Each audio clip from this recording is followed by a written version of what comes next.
Hey, the Craig Fahle Show on Deadline Detroit is made possible by Samaritas, which is the state's largest private foster care and adoption agency. But they do a heck of a lot more than that.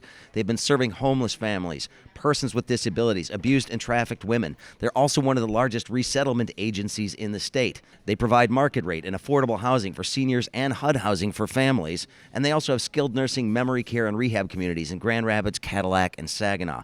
Samaritas, thanks for their support. Great organization, doing great stuff all around the state. Hey, everybody. Happy Friday. Welcome to the week that was on Deadline Detroit. I'm Craig Fahle, joined once again in the center square today by Nancy Derringer. We appreciate it very much. I went the Paul Lind Square, but anyway, yeah. And Alan Lengel is here, both from Deadline, of course. Thank and you. we're going to go over the stuff that happened this week. All right. And we try to be funny on this show, or at least try to have some humor, but this has been a really awful week in this country. It has Obviously, been a this past terrible weekend, week. with the violence, of course, that occurred in El Paso and in Dayton, and the response to it has been wholly predictable in just about every way, shape, or form. Although at the end of the week, Mitch McConnell actually signaled this morning that he might be willing to take up some measures to deal with gun tragedy in this country. We might actually get some action on it. I'll believe it when I see it. I will too. Now, the one thing he said this morning that gave me hope, that he said the one thing we can't do is show up and not pass something. So I think he's feeling the heat. What a lame thing for a politician to say. Let's just do something to show we did something. I have a very strong opinion about the NRA's influence on Washington. Let's hear it. And not only Well, we'll talk about that in just a second too. I mean, no, keep going, please. But I'm saying that the NRA, to give you an idea of their strength and their power and influence, they have a big say in who becomes the director of ATF, which enforces our gun laws. Alcohol, tobacco, and firearms. And explosives. And explosives. And It sounds explosives, ATFE, actually. but yeah. Right, okay. they decided to throw in the Yeah. explosives, but they are so influential, and like I say, they do have a say. If they don't like who's running the ATF, you cannot get a confirmation for that person in that seat. And there have been interim ATF directors for a long time because NRA doesn't like it. And it's really it's all about money. Do you know what this sounds like, Alan? This sounds like the swamp.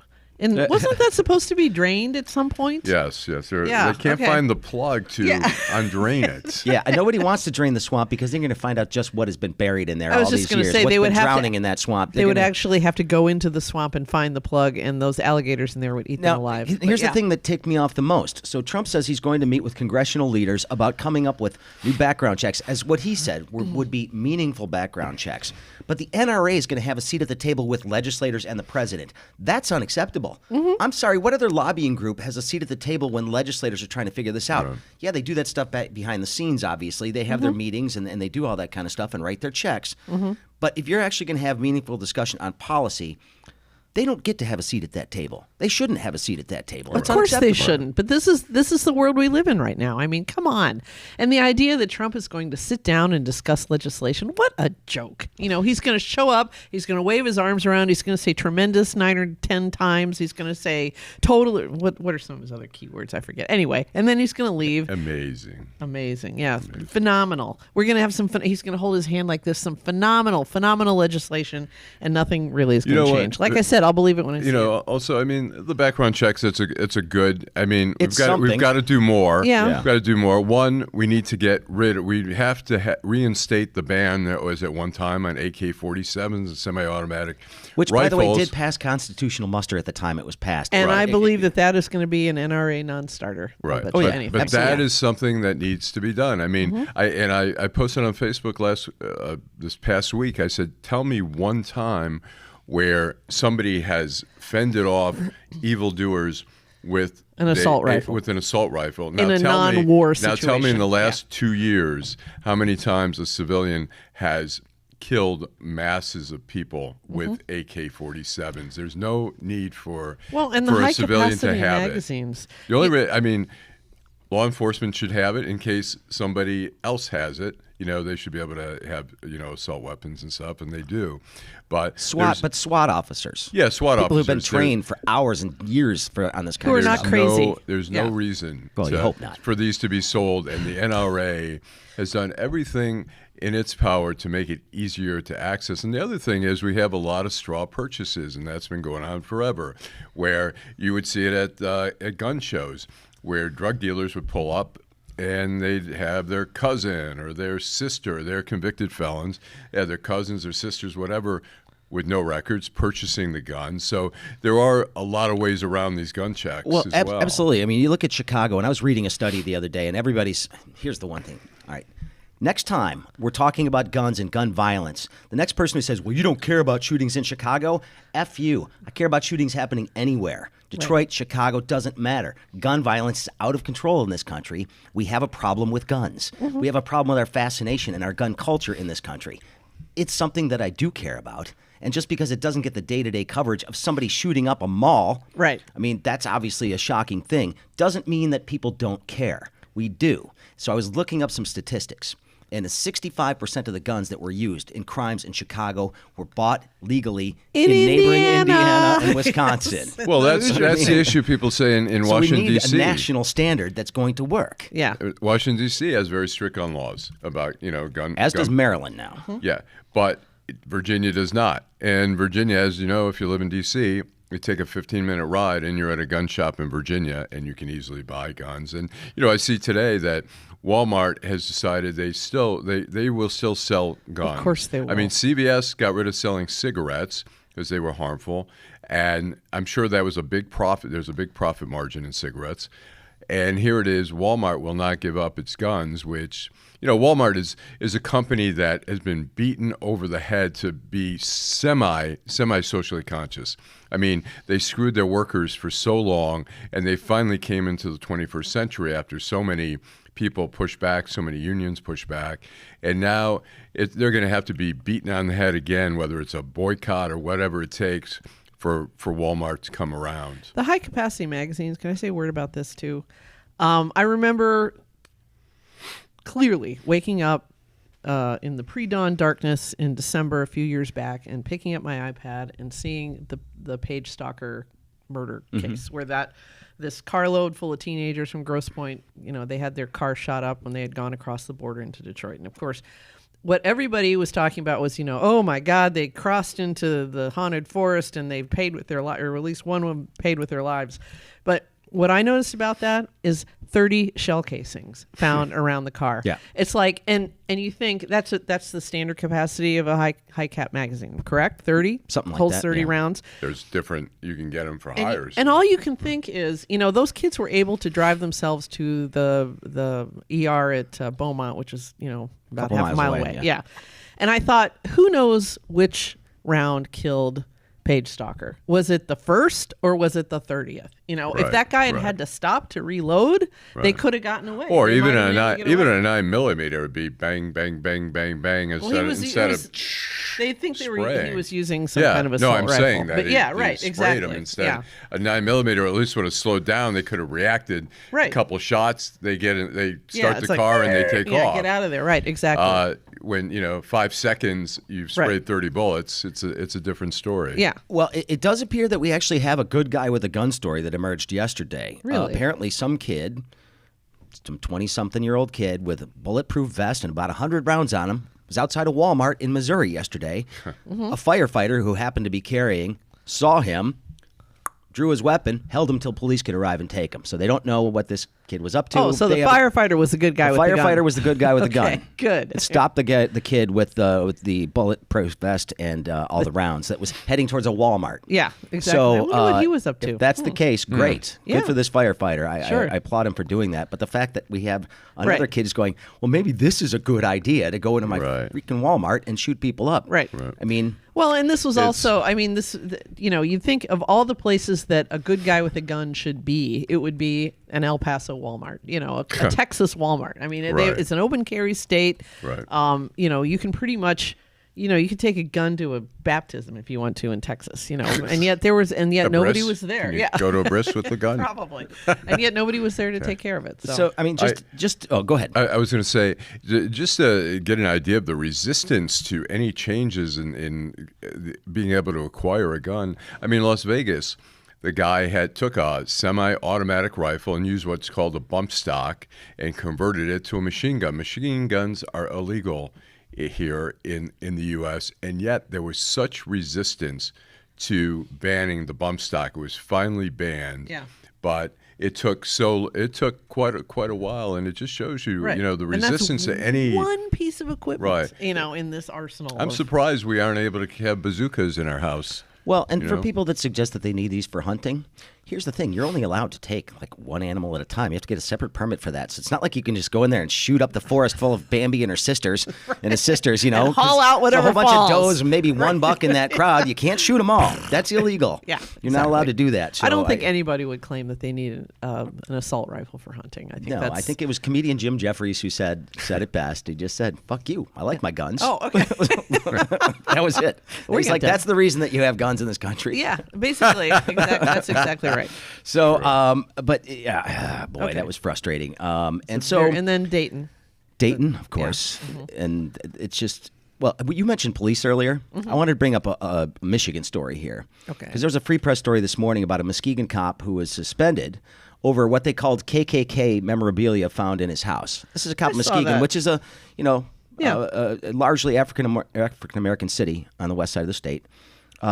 But the KKK memorabilia was actually a framed picture of his application to join the KKK. Well, yeah. It wasn't this wasn't like Grandpa's robe from No. the 20s or something Right. like It's not that. like a collector. And I don't know enough Collector of about hate. this story to really have formed an informed opinion on it. But, I know there are people who collect these kind of dark relics of history, and some of them are even African Americans. There was a guy there was a college professor some years back who collected like these, pickaninny, Miami cookie jars and that kind of, all that Gone with the Wind crap.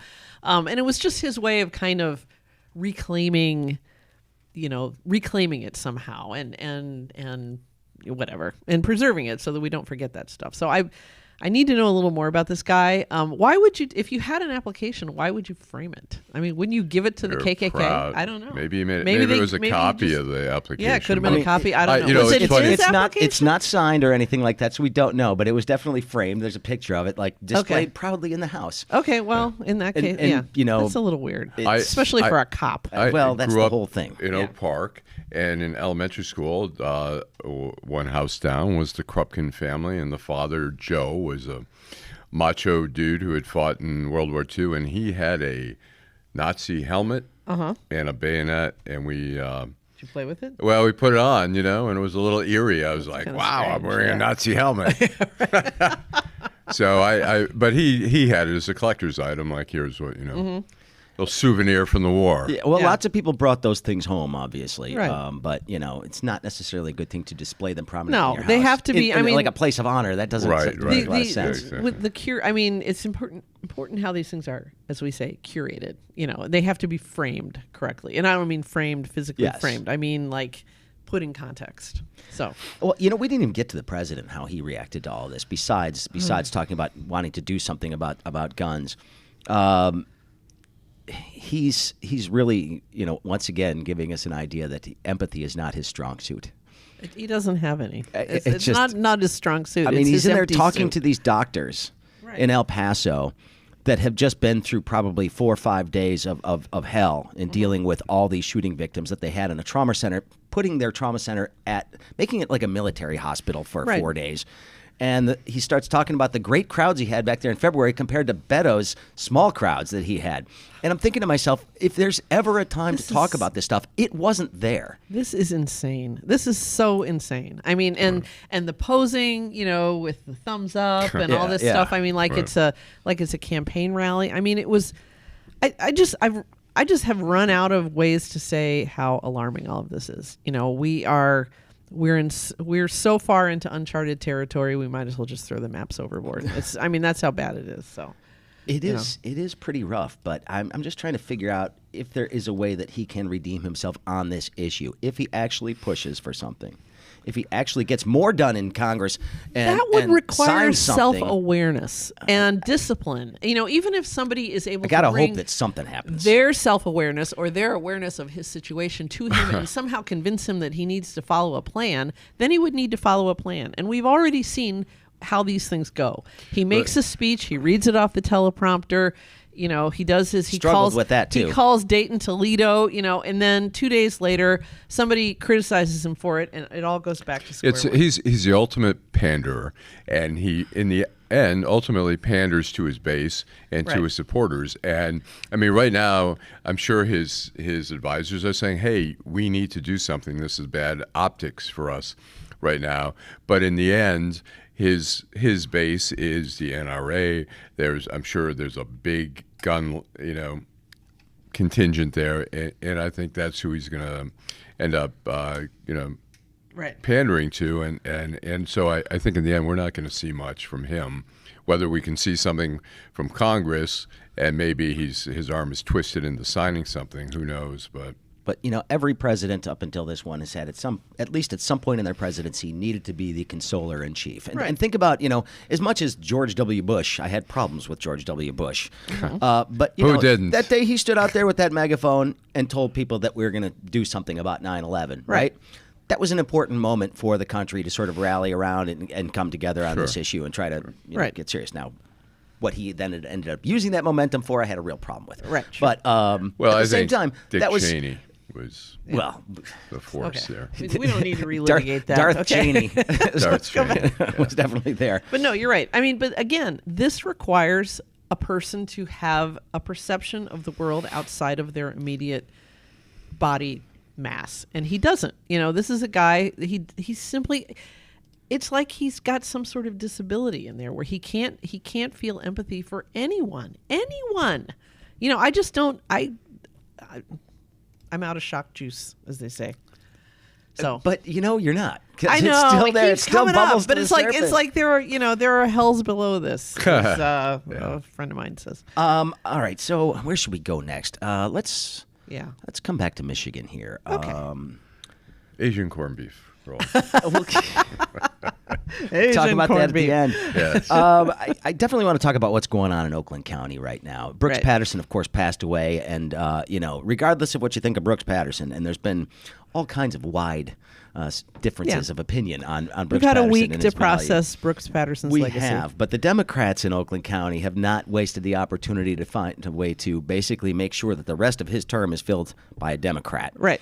The Patterson family comes out and says, "Look at these evil Democrats!" Before he's even buried, taking this opportunity. And I'm thinking to How myself, dare they? Of all the people in the world that would have done the exact same thing, Brooks is one of them. He's Oh, yeah. probably sitting there Right. going, "Do the exact same thing." Yeah.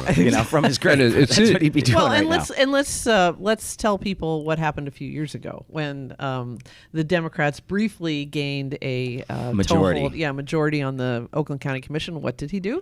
Well, Or Brooks what was- didn't do it. Brooks didn't do it, But but there the- was a legislator from Oakland County, from northern Oakland County in Lansing, that Yeah. acting on advice of several consultants, Right.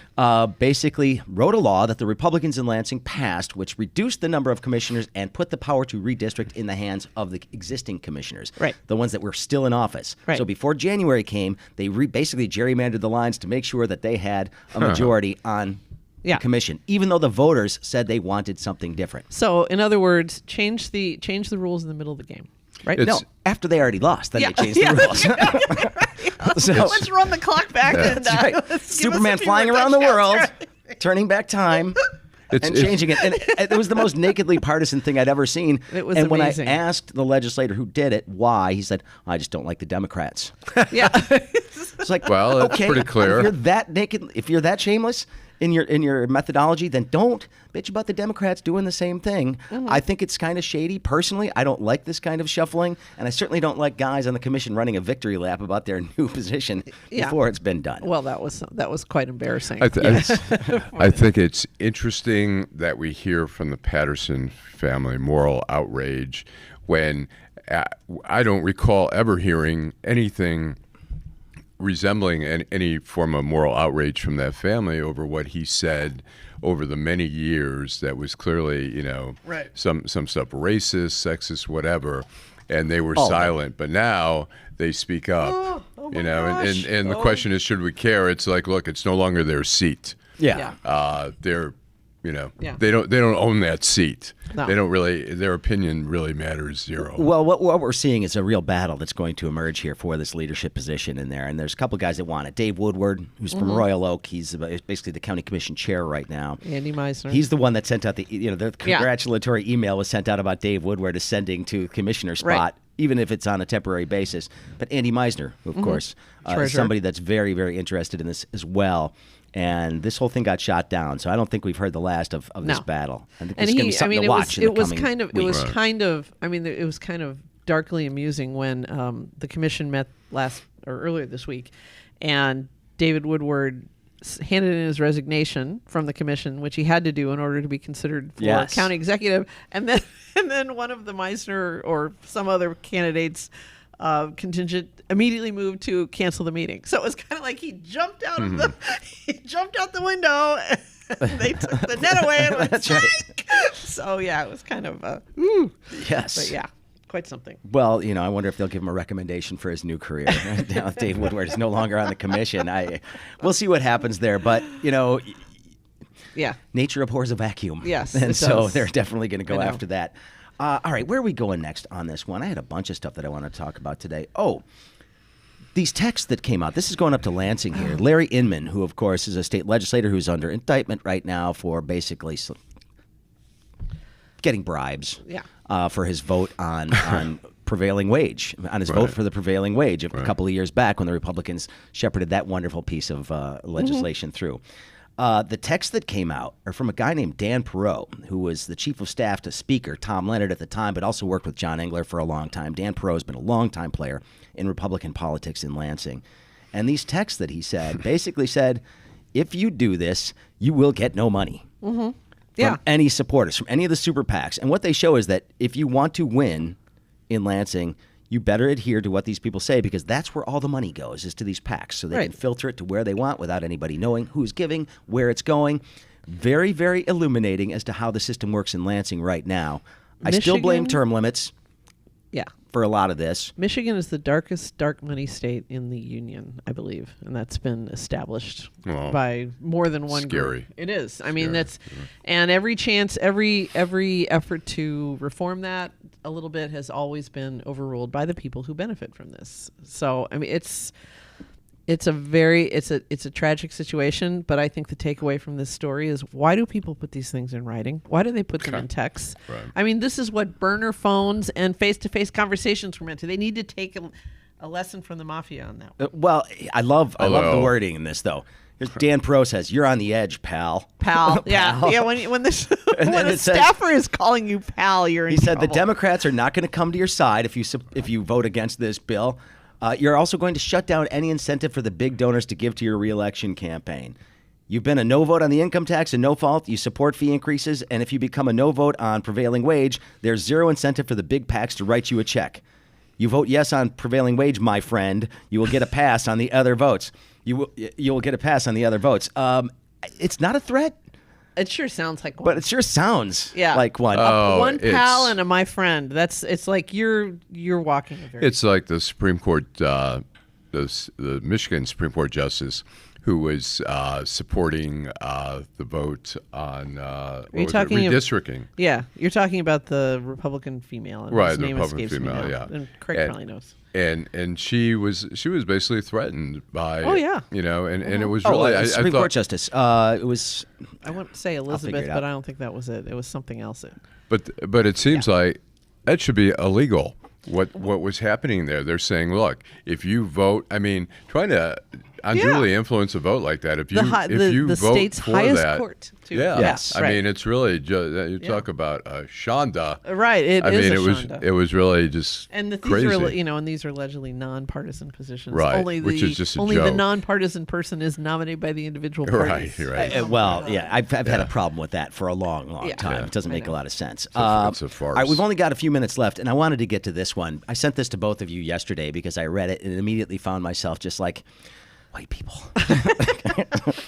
I mean, I am one of them, but I sometimes am just shocked at the stupidity He and identifies insipidness. as otherwise. Yes. So people go down south, and one of the things they want to do is visit these plantations that exist right there. And I don't know exactly what they're looking for, but I have to read this one from some person named Syra. Well, set it up more. These are people. These are Yelp reviews, Yelp reviews. of plantation tours. Plantation tours in the Deep South. In the Deep South. In the right. Deep South. Okay. And 2 stars out of 5 here. It's from a few days ago. My husband and I were extremely disappointed in this tour. I have to do this in comic book guy's voice from The Simpsons. Extremely disappointed in this tour. We didn't come to hear a lecture on how the white people treated slaves. We came to get this history of a southern plantation and get a tour of the house and grounds. The tour guide was so radical about slave treatment, we felt we were being lectured and bashed about the slavery. My ancestors were from Sicily, never owned slaves, and my husband's were German, and none of his ever owned slaves. Right, and they didn't own them; they just burned them. That's right. I am by far not a racist or against all Americans having equal rights, but this was my vacation, and now we are crossing all plantation tours off our list. It was just not what we expected. I'll go back to Louisiana and see some real plantations that are so much more enjoyable to That are tour. still active. Real plantations are still active. I don't need to see This these. is one in Alabama. So Alabama, you actually went up a notch in my book right now. Louisiana, keep You know, Mississippi, the- keep holding the fort. The Washington, it's interesting. The This Washington is Post. dark humor, and I don't mean this like in a racial way. I mean this is like truly these are the most clueless white people in the world. I believe in this country anyway. I mean they're clearly looking for the Moonlight Magnolias, Gone with the Wind version. Where it's all about the ball gowns and the. And the barbecues and Maybe the Aryan race has a version of the plantations. Exactly, but they, white they just, people good. They don't want to hear how who did all the work that put these things together. Yeah, that house was not built by the owners. No, it wasn't. And But- here's another. Can I read one more? Yeah, 'Cause this go is one for it. that's actually going to Yeah. piss you off. Okay. Our guide Olivia offered a heavy bias with only the hand-picked facts that neatly fit her narrative and for a large part weren't germane to a plantation tour. I found it amusing when she told us some freed slaves fled to northern cities like Baltimore and Detroit where they continue to thrive to this day.